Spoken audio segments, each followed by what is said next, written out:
Tu te trouves donc dans une pièce remplie de gaz explosifs.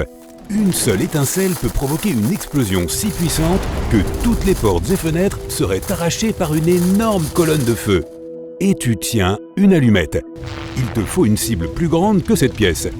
Que dirais-tu de la plus grande pièce de gaz explosif de tout notre système solaire? Je te présente Jupiter.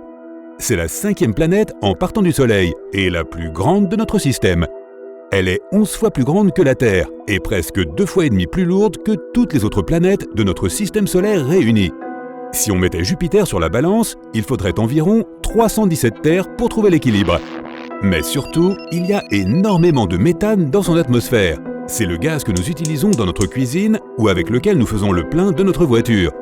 Et il brûle sans aucun problème. Plus important encore, il y a de l'hydrogène métallique. Dans son état normal, l'hydrogène est l'élément le plus léger de l'univers.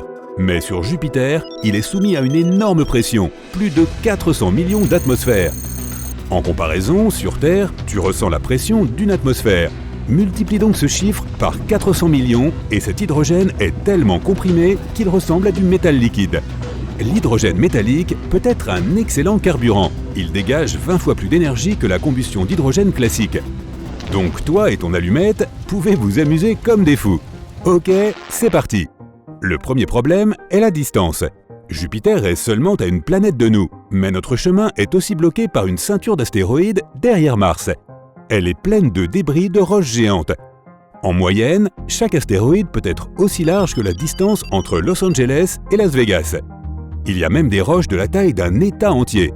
Et le plus gros astéroïde de tous est Cérès. Il est presque aussi large que l'Alaska. Il est même considéré comme une planète naine. Ce dangereux voyage vers Jupiter prend environ 650 jours. C'est presque 2 ans d'ennui dans un vaisseau spatial. En comparaison, la plus longue période que les astronautes ont passée à bord d'un vaisseau spatial est de 84 jours. Mais nous te laisserons prendre ta collection de DVD préférés et quelques sacs de pop-corn. À la fin de la journée, tu pourras dormir un peu après une dure journée de travail. Avance rapide de 2 ans dans le futur et voilà, tu es arrivé à destination. Tu t'imagines déjà en train de craquer une allumette à la surface de Jupiter pour la faire exploser comme un ballon. Oh, fais attention quand tu t'en approches. En raison de son poids, Jupiter possède une forte force gravitationnelle, environ 3 fois plus forte que celle de la Terre. Plus tu t'approches de sa surface, plus tu te sens faible et tu peux à peine te tenir sur tes pieds.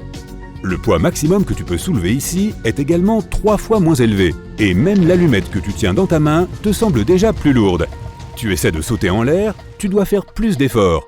En fait, tu ne peux même pas y parvenir, car Jupiter est une géante gazeuse. Cela signifie qu'il n'y a pas de surface solide.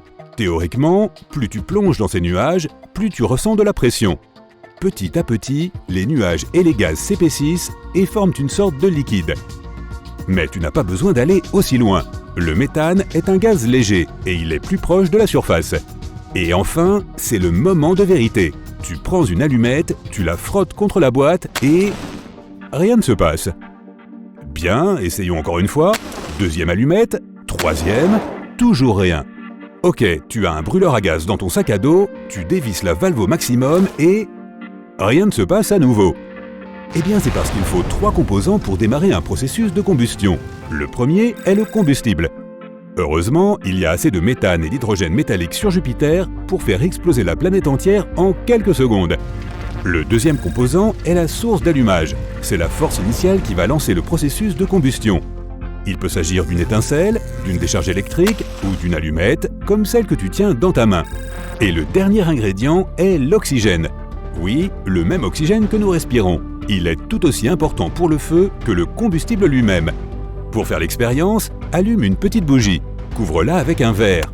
Tu vois comment le feu continue de brûler pendant quelques secondes, puis s'éteint ?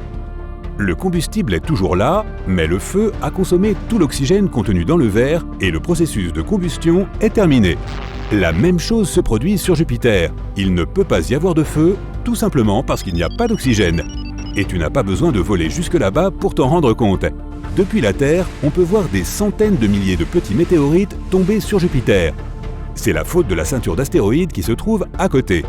Quand il frappe son atmosphère, il commence à brûler, et ça ne fait pas exploser la planète entière sur le champ. Mais ne t'inquiète pas, il y a encore un moyen d'enflammer cette planète gazeuse géante. Tout ce que tu dois faire, c'est déclencher une réaction thermonucléaire en chaîne sur la planète. Il y aura alors une explosion si puissante qu'elle sera visible depuis la Terre. Et ce sera comme la naissance d'une nouvelle étoile. Pour cela, il faut faire exploser un réacteur nucléaire comme ceux qui nous fournissent de l'électricité ici sur Terre.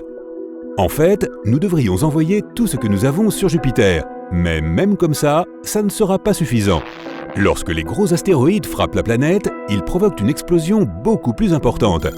En 2009, une météorite de la taille de 5 terrains de football a frappé Jupiter.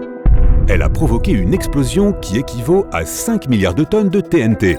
Cet incident a laissé une tache noire de la taille de l'océan Pacifique. Et une explosion encore plus grande est arrivée en 1994. Après cette collision, il y a eu une tache géante sur Jupiter, presque de la taille de notre planète.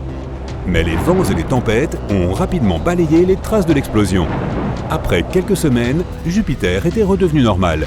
Le problème est que nos tentatives pour faire exploser la géante gazeuse ont eu lieu à la surface de la planète. Or, nous devons placer une charge de la taille de la Lune dans les profondeurs. Une énorme explosion provoquera une réaction thermonucléaire et fera exploser l'hydrogène métallique. Le processus d'explosion est enclenché et en quelques secondes, Jupiter explose comme un ballon géant. Mais ce spectacle sera le dernier que l'humanité verra. L'explosion va perturber les orbites normales de la Terre et des autres planètes. La trajectoire de la Terre autour du Soleil pourrait changer, et nous pourrions voir l'aube non pas à l'est, mais de n'importe quel autre côté du monde. Quand le puissant vent de l'explosion atteindra la Terre, il commencera à balayer notre atmosphère. Bientôt, notre planète perdra sa couche d'ozone. Elle est le bouclier qui nous protège des radiations solaires. Dans cette situation, nous devrons nous cacher sous terre pour le restant de nos jours. Mais même cela ne pourra pas nous protéger. Avant peu, la Terre sera bombardée de milliers de météorites. Jupiter était si lourd qu'il maintenait la ceinture d'astéroïdes en place. Sans lui, ces derniers commenceront à voler vers nous. La Terre ressentirait une pluie constante de météorites. Mais il n'y aurait plus personne sur Terre pour l'observer. L'explosion de Jupiter peut être comparée à une supernova. En fait, Jupiter est pratiquement une étoile. Si elle était juste un peu plus grosse et plus lourde, elle commencerait à rétrécir. La forte pression exercée sur le noyau de la planète déclencherait des réactions thermonucléaires. Finalement, Jupiter se transformerait en naine brune. Et elle serait 50 fois plus lourde qu'elle ne l'est maintenant. Mais comme elle n'a pas assez de poids pour faire cela, Jupiter est parfois appelée une étoile ratée. Peut-être devrions-nous visiter d'autres planètes gazeuses de notre système solaire et essayer de craquer notre allumette là-bas. Saturne. L'atmosphère de Saturne est similaire à celle de Jupiter, mais ici non plus, il n'y a pas d'oxygène pour la combustion. Donc tout ce que tu as à faire est d'admirer les magnifiques anneaux de la planète et de passer à autre chose. Eh bien, Uranus et Neptune sont beaucoup plus petits, et elles n'ont pas d'hydrogène métallique, donc leur explosion ne serait pas aussi forte. Mais tu ne pourrais toujours pas les enflammer avec une allumette, car il n'y a pas d'atmosphère pleine d'oxygène. Mais il y a une planète où tu pourrais allumer un feu avec ton allumette. C'est GJ 1132b et elle est à 39 années-lumière. Les scientifiques pensent qu'elle pourrait contenir de l'oxygène, bien que ce ne soit pas une géante gazeuse avec des gaz combustibles dans son atmosphère. Mais tu peux toujours t'asseoir sur son sol rocheux et faire un feu pour admirer un singulier coucher de soleil.